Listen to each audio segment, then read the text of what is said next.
Used to keep it cool, used to be a fool, all about the bounce in my step. Watch it on The first sort of introduction we had to music was really just our dad playing music around the house. He had the huge vinyl collection. And we kind of just started to mess around the house and sing together. And I think we decided pretty quickly, like, wait, like, we kind of want to do this in our life. This is a real passion we have. We said, let's buy 3 microphones and go downtown and just sing a lot of karaoke all day and try to make enough money to buy equipment to help us start doing this professionally, and that's what we did. It was also really interesting learning about the culture of New York City through street performing. Yeah. Because in the parks, there's so many different kinds of artists. There are the people doing the sketches, there are the break dancers, there are the puppet show people. There were full-on rivalries too between the puppet guy and us. I'm not even kidding. There were fights broke out some days. This is my spot. No, this is my spot. It got pretty serious there.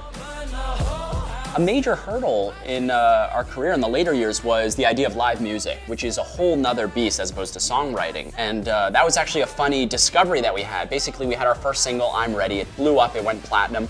And we thought that that would translate into being able to sell a ton of tickets, but it did not.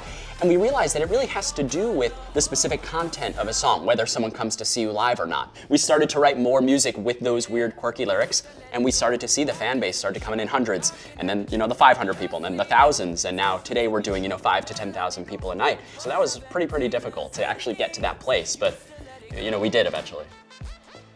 Our very first show that we did in a room that fit probably 2,000 to 3,000 people, 3 people showed up. Even though the fan base has grown so much along the way, we've reached out to them and kind of given them free tickets to shows and thanked them for supporting them, and we've wanted to maintain those relationships with our fans and building that community, and we feel like US Cellular does the same thing, of taking their community and really supporting them as much as possible.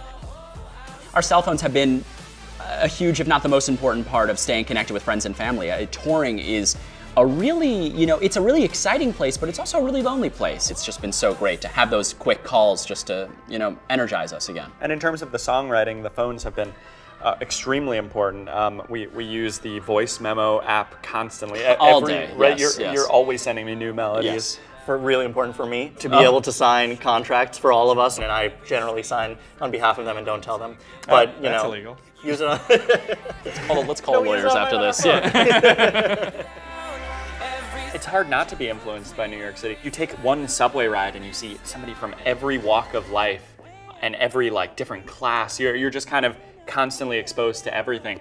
Just see the world from a broader perspective, I think, has totally helped us. We've built this community of fans that really care about everything from the environment to social justice, whether it's, raising money to fight COVID-19 or plant trees. We've created this community that really cares about these issues, and we do too. This year has been super tough for everyone, and it is hard to find a silver lining, but I think one that we've realized that's really great is one day we will have a really great story to tell. This is such a great time to learn and get stronger and get through this and be able to tell that story later in life. That's at least what we think about every single day.